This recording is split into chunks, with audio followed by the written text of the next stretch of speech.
49 అంటే సంతానం, 49 అంటే సంతోషం. 39 ఆంధ్రప్రదేశ్, తెలంగాణ. నమస్తే, వెల్కమ్ టు ఐ డ్రీమ్. నేను మహేశ్వరి.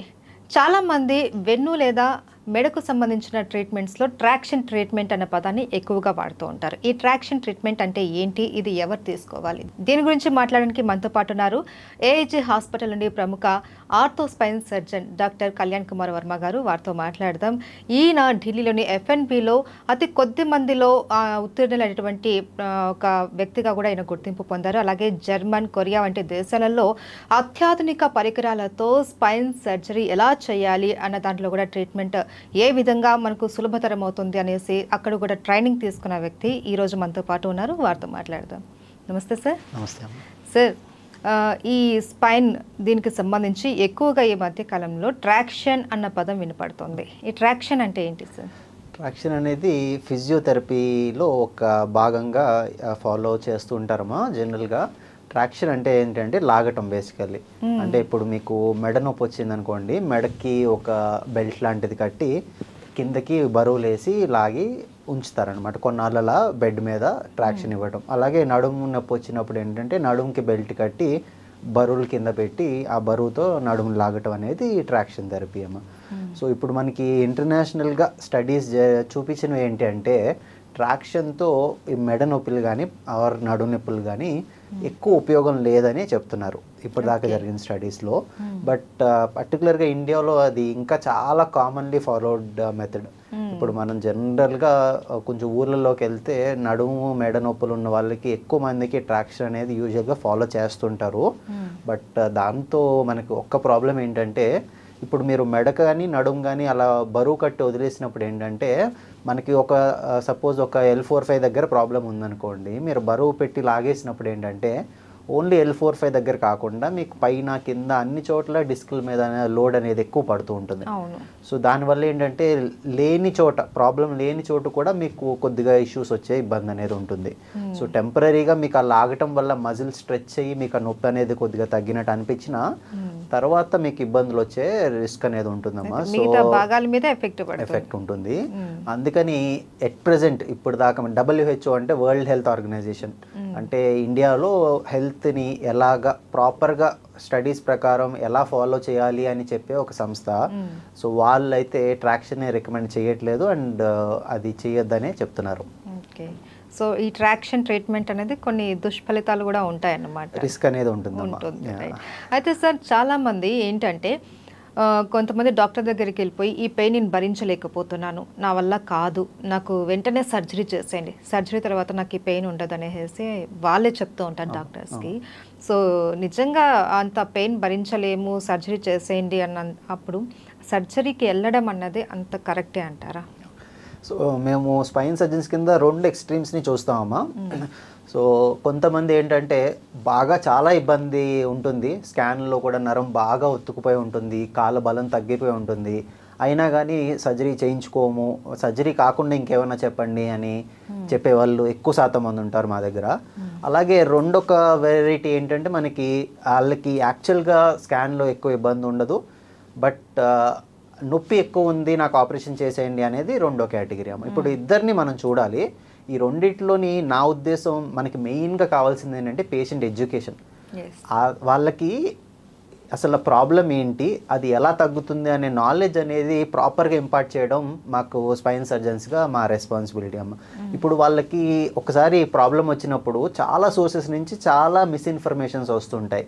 ఇప్పుడు వాళ్ళు లోకల్గా కలిసిన డాక్టర్ దగ్గర కానీ RMPల దగ్గర కానీ ఇంటి పక్కన వాళ్ళు కానీ ఏదో ఒకటి వాళ్ళకి తెలిసింది చెప్తూ ఉంటారు. సో దానివల్ల వాళ్ళకి ఏంటంటే మెంటల్గా కొన్ని వాటికి ఫిక్స్ అయిపోయి ఉంటారు, ఇది నేను చేయించుకోను లేదంటే ఇదే బెటర్ సొల్యూషన్ అనేది.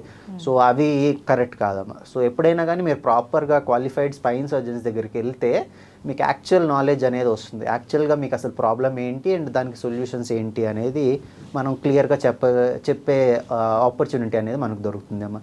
ఇప్పుడు మీరు చెప్పిన ఉద్దేశం, మీరు చెప్పిన ఎగ్జాంపుల్ టిపికల్గా నాకు నేను చూసిన ఒక పేషెంట్లో కూడా వాళ్ళకి 2 ఏళ్ల నుంచి మెడ నొప్పి అనేది ఉంది. చూసినప్పుడు వాళ్ళు నా దగ్గరకు వచ్చినప్పుడే బాగా స్ట్రెస్లో ఉంది, నాకు ఆపరేషనే చెప్పేశారు, సో ఆపరేషన్ చేయించుకోవడానికి వచ్చాను అనే చెప్పారు. బట్ నేను ఎగ్జామినేషన్ చేసినప్పుడు ఏంటంటే ఎక్కువ వాళ్ళకి ట్రెపిజైటిస్ అంటాం, అంటే మెడలో ఒక కండరం దగ్గర ఎక్కువ నొప్పి ఉంది. అది తప్ప లోపల నరానికి సంబంధించిన ఇబ్బంది కానీ, నరంకి చిన్నగా ఇబ్బంది ఉంది బట్ అది సిగ్నిఫికెంట్ కాదు. మరి ఆపరేషన్ చేసేంత స్టేజ్లో అయితే ఆ స్కాన్ అనేది లేదు, వీటి సిమ్టమ్స్ కూడా దాని రిలేటెడ్గా లేవు. సో వాళ్ళకి నేను ఇప్పుడు ఆపరేషన్ అవసరం లేదు అంటే అది వాళ్ళు హ్యాపీగా తీసుకోలేరు. వాళ్ళు ఏంటంటే ఆపరేషన్కి మెంటల్గా వాళ్ళకి ఫిక్స్ అయి ఉన్నారు. సో ఇప్పుడు వాళ్ళని మైండ్ని మార్చడం అనేది మాకు పెద్ద ఛాలెంజ్. ఇప్పుడు ఆపరేషన్ చేయటం కన్నా వాళ్ళ మైండ్ని మార్చి మీకు ఆపరేషన్ లేకుండానే సరవుతారు అని చెప్పడం కూడా మాకు ఒక ఛాలెంజ్ అవుతుంది. ఇప్పుడు ఇందాక చెప్పినట్టు ఇంకొక కేటగిరీ మనకి యాక్చువల్గా చాలా ప్రాబ్లం ఉంటుంది, బట్ వాళ్ళ పక్కన వాళ్ళు చెప్పడము ఏదో ఒక ఇన్ఫ్లుయెన్స్ వల్ల ఏంటంటే ఆపరేషన్ అనేది మాత్రం వద్దు, అది కాకుండా ఇంకేమైనా చెప్పండి అంటారు. బట్ మనకు మెయిన్ అర్థం చేసుకోవాల్సింది ఏంటంటే ఏది అవసరమో అదే మీకు డాక్టర్గా పర్టికులర్గా స్పైన్ సర్జన్స్గా మా ఒపీనియన్ ఉంటుంది. సో మీరు ఆ అడ్వైజ్ని ఓపెన్ మైండ్తో వినాలి. మీరు నాకు ఆపరేషన్ వద్దు అది కాకుండానే ఇంకోటి చెప్పండి అన్నప్పుడు అప్పుడప్పుడు కొన్ని ప్రాబ్లమ్స్కి మనకు ఆపరేషన్ మాత్రమే సొల్యూషన్ అవుతుంది, and that would be the best option. ఎప్పుడైనా మీకు బెస్ట్ ఆప్షన్సే ఇస్తారు. సో ఆ బెస్ట్ ఆప్షన్ గురించి మీరు ఓపెన్ మైండ్తో ఆలోచిస్తే మీకు ఆ అపోహలు అనేవి ఈజీగా తొలగిపోతాయి. అయితే మనకు ఎలాంటి ప్రాబ్లమ్స్ ఉన్నప్పుడు ఈ సర్జరీ అవసరం అంటారు? సో మనకి ఇప్పుడు స్పైన్లో చాలా రకాల ప్రాబ్లమ్స్ ఉంటాయండి. మనకి స్పైన్లో ఇన్ఫెక్షన్స్ ఉంటాయి, ట్యూమర్స్ ఉంటాయి, ఇలా రకరకాల ప్రాబ్లమ్స్ ఉంటాయి. వాటన్నిటి గురించి మనం డిస్కస్ చేయొచ్చు. బట్ కామన్గా మనకి ప్రాబ్లమ్స్ పర్టికులర్గా మన దగ్గర ఓపీలో చూసినప్పుడు ఒక 90% మందికి డీజనరేటివ్ ప్రాబ్లమ్స్, ఈ డిస్క్ రిలేటెడ్ ప్రాబ్లమ్స్ కానీ, లేదంటే వయసుతో పాటు నడుము అరిగి నరాలు ఒత్తుకోవటం వల్ల కానీ ఎక్కువ మందికి ప్రాబ్లమ్స్ వస్తుంటాయి. సో వాటికి జనరల్గా 3 రకాల సొల్యూషన్స్ అనేవి మనం ఆఫర్ చేస్తుంటాం. ఒకటి ఎర్లీ స్టేజ్లో ఉంది, ఎక్కువ ఇబ్బంది లేదు అన్నప్పుడు ఏంటంటే కొద్దిగా ఫిజియోథెరపీని, 2 కొన్ని టాబ్లెట్స్ అవసరం ఉన్నప్పుడు వాడటానికి ఇస్తుంటాం. సో మనకి ఒక 100 మందిలో ఒక 80% మంది పర్టికులర్గా డిస్క్ ప్రాబ్లమ్స్ ఉన్న వాళ్ళ గురించి మాట్లాడుకుంటే ఒక 80 నుంచి 85% మందికి ఈ మందులు ఫిజియోథెరపీతో తగ్గిపోతుంది. నెక్స్ట్ ఆప్షన్ వచ్చేసి ఒకవేళ వాళ్ళకి మందులు ఫిజియోథెరపీతో తగ్గనప్పుడు మనం ఇంజెక్షన్స్ అనేవి ఉంటాయి, ఎపిడ్యూరల్ ఇంజెక్షన్స్ అనేవి, అవి ఒక ఆప్షన్ కింద చెప్తాం. అవి కూడా ఏంటంటే ఈ మిగతా 15% మందిలో ఒక 5 నుంచి 10% మందికి మనకు ఆ ఇంజెక్షన్స్తో లాంగ్ టర్మ్ రిలీఫ్ అనేది చూస్తూ ఉంటాము. ఒక 5 నుంచి 10% మందికి మాత్రం ఫిజియోథెరపీతో కానీ ఇంజెక్షన్స్తో కానీ తగ్గలేదు అన్న వాళ్ళకి మాత్రం మనం సర్జరీ ఆఫర్ చేస్తాం. ఇప్పుడు మనం స్పైన్లో మీరు చూసుకోవాల్సింది ఏంటంటే పెయిన్ ఎంతకాలం భరించగలుగుతున్నారు అని. ఇప్పుడు ఏదైనా కానీ పెయిన్ మనకి బాడీలో ఒక 3 నెలలు మించి ఉందనుకోండి, అది పెయిన్ మాత్రమే మన ప్రాబ్లం కాదు, అది మనకి వేరే రకాలుగా ఎఫెక్ట్ చేస్తుంది, మన మైండ్ మీద ఎఫెక్ట్ చేస్తుంది, మన బాడీలో కొన్ని ట్రిగ్గర్ పాయింట్స్ ఫార్మ్ అయిపోతాయి. అలాంటప్పుడు ఇంకా వేరే ట్రీట్మెంట్స్ అనేవి పనిచేయవు. సో మీరు ఎంత తొందరగా పెయిన్ నుంచి బయటకు రాగలిగితే అంత మంచిది మీకు. సో నేను పెయిన్ భరించగలుగుతున్నాను కాబట్టి అలాగా మీరు సంవత్సరాల తరబడి పెయిన్లో ఉంటే కాంప్రమైజ్ అయ్యి, మీ లైఫ్ స్టైల్ కాంప్రమైజ్ అయ్యి నేను ఇంట్లోనే ఉంటాను, ఇంట్లో ఉంటే నాకు బాగానే ఉంది, అలానే ఇంట్లో ఉంటూ అలా సంవత్సరాలు గడిపేస్తే తర్వాత మీకు ట్రీట్మెంట్ కూడా కష్టం అవుతుంది, మీరు ఆ పెయిన్ నుంచి బయటపడటం కూడా కష్టం అవుతుంది. సో 3 నెలలు అనేది యూజువల్గా మనం ఇచ్చే టైం పీరియడ్ అనమాట. 3 నెలల లోపు మీరు అన్నీ ట్రై చేసుకుంటారు, ఫిజియోథెరపీ కానీ, ఇంజెక్షన్స్ కానీ, మెడిసిన్స్ కానీ. బట్ దానికి మించి ఉంది, అది భరించలేనంత ఉంది అన్నప్పుడు మాత్రం operation as a preferred option. అది పర్టికులర్గా మనకి స్కానర్లో క్లియర్గా ఇబ్బంది అనేది ఉన్నప్పుడు. ఇది కాకుండా కొన్ని రకాల రెడ్ ఫ్లాగ్స్ ఉంటాయి. ఇప్పుడు కాళ్ళలో బలం తగ్గింది, చేతుల్లో బలం తగ్గింది, నరానికి సంబంధించిన ప్రాబ్లమ్స్లో ఏంటంటే మనకి స్పర్శ తగ్గడం, బలం తగ్గడం, బాగా రేర్గా యూరిన్ కానీ మోషన్లో కానీ ఇబ్బందులు, ఇలాంటివి వచ్చినప్పుడు మాత్రం అవి ఎమర్జెన్సీ కింద కన్సిడర్ చేస్తాము. అలాంటప్పుడు యాజ్ సూన్ యాజ్ పాసిబుల్ 1 రోజు లోపే మనం ఆపరేషన్ చేయడం ఉత్తమం. ఓకే. అండ్ కొంతమందికి ఆపరేషన్ తర్వాత మళ్ళీ కొద్ది కాలం తర్వాత అది ఇన్ఫెక్షన్స్కి దారితీస్తూ ఉంటుంది, ఎందుకంటారు అలా? ఏ సర్జరీలో అయినా బాడీని మనం బయట నుంచి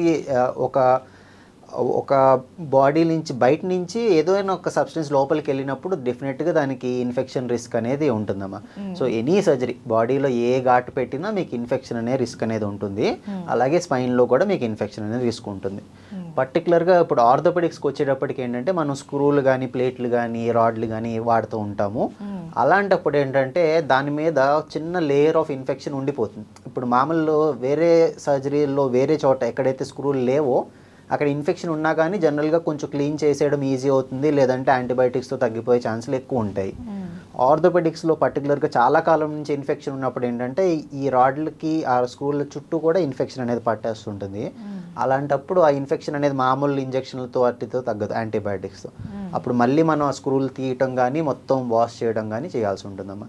బట్ యూజువల్గా స్పైన్లో ఇలాంటి ఇన్ఫెక్షన్ రిస్క్ చాలా తక్కువ, 1-2% అనుకోవచ్చు. అండ్ అది మనం చేసే పద్ధతిని బట్టి అండ్ ప్లేస్ని బట్టి ఆపరేషన్ టైంలోనే మనకి ఇన్ఫెక్షన్ అయ్యే ఛాన్స్ అనేది ఎక్కువ ఉంటుంది అనమాట. సో ఆపరేషన్ చేసే ప్లేస్ అనేది మంచి నీట్గా హైజీనిక్గా ఉండి, లామినార్ థియేటర్ ఉండి, ఇవన్నీ ఉన్నప్పుడు మీకు ఇన్ఫెక్షన్ రిస్క్ అనేది తగ్గుతూ ఉంటుంది. రెండోది పేషెంట్ని బట్టి కూడా ఉంటుంది. పేషెంట్కి షుగర్ బాగా అన్కంట్రోల్డ్గా ఉంది, లేదంటే ప్రోటీన్ బాగా మజిల్ వేస్టింగ్ ఉంది, ప్రోటీన్స్ బాగా లేవు, తక్కువ ఉన్నాయి, ఇలాంటప్పుడు కూడా కొద్దిగా ఇన్ఫెక్షన్కి రిస్క్ ఎక్కువ అవుతూ ఉంటుంది. ఓల్డ్ ఏజ్ పర్టికులర్గా బాగా ఏజ్డ్ వాళ్ళలో కూడా కొద్దిగా ఇన్ఫెక్షన్ రిస్క్ అనేది ఉంటుంది. ఓకే సార్, అయితే ఈ సర్జరీ అన్నది ఒక ఏజ్ దాటిన తర్వాతనే చేయించుకోవాలా, లేకపోతే ఒకవేళ ఆ ప్రాబ్లం సివియర్గా ఉంది అంటే వయసుతో సంబంధం లేకుండా కూడా చేస్తూ ఉంటారా? వయసుతో సంబంధం లేకుండానే మనం ఆపరేషన్స్ అనేవి చేస్తుంటామా. అది వాళ్ళకి వచ్చిన ప్రాబ్లమ్ని బట్టి ఉంటుంది. ఇప్పుడు పర్టికులర్గా పీడియాట్రిక్ ఏజ్ అంటే చిన్నపిల్లల్లో కూడా మనం పెద్ద ఆపరేషన్లు అనేది చేయాల్సిన అవసరం పడుతూ ఉంటుంది. పర్టికులర్గా స్కోలియోసిస్లో. స్కోలియోసిస్ ఏంటంటే మన మెడ కానీ నడుము కానీ వీపు కానీ ఎక్కడైనా కానీ నడుము వంకర పోవటం. నార్మల్గా స్ట్రైట్గా ఉండాల్సిన మన స్పైన్ అనేది వంకర పోతూ అది ఓవర్ టైం పెరుగుతూ ఉన్నప్పుడు ఏంటంటే చిన్నపిల్లల్లో కూడా మనం అది వదిలేస్తే ఏంటంటే అది ఇంకా పెరిగి ఇంకా తర్వాత ఇంకా ప్రాబ్లమ్స్కి దారి చేస్తుంది. అందుకని అది విత్ ఇన్ టైమే మనం అడ్రస్ చేయాల్సి ఉంటుంది. సో చిన్నపిల్లల్లో కూడా మనం ఆపరేషన్ చేస్తాం. అలాగే రెండో స్పెక్ట్రమ్ చూసుకుంటే ఓల్డ్ ఏజ్లో ఇప్పుడు మనం 80-90 ఏళ్ళ వాళ్ళని కూడా ఆపరేట్ చేసిన కేసెస్ అనేవి ఉన్నాయి. అవి ఏంటంటే ఇప్పుడు వయసుతో పాటు అరిగిన ఇష్యూస్ అనేవి పర్టికులర్గా ఇలా నరాలు ఒత్తుకోవటం కానీ ఇవి వయసుతో పాటే వస్తాయి. యూజువల్గా 60 తర్వాత 70 తర్వాత వస్తాయి. బట్ ఆ ప్రాబ్లం వచ్చినప్పుడు దానికి యాక్చువల్ సొల్యూషన్ సర్జరీ అయినప్పుడు మీరు ఏజ్ గురించి ఆలోచించాల్సిన అవసరం లేదు. అన్లెస్ మీకు మత్తు ఇవ్వడానికి చాలా ఇబ్బందులు ఉన్నాయంటే తప్ప ఏజ్ అనేది మీకు ఆపరేషన్ సక్సెస్తో ఏమి సంబంధం ఉండదు. Okay, thank you so much sir. నమస్తే.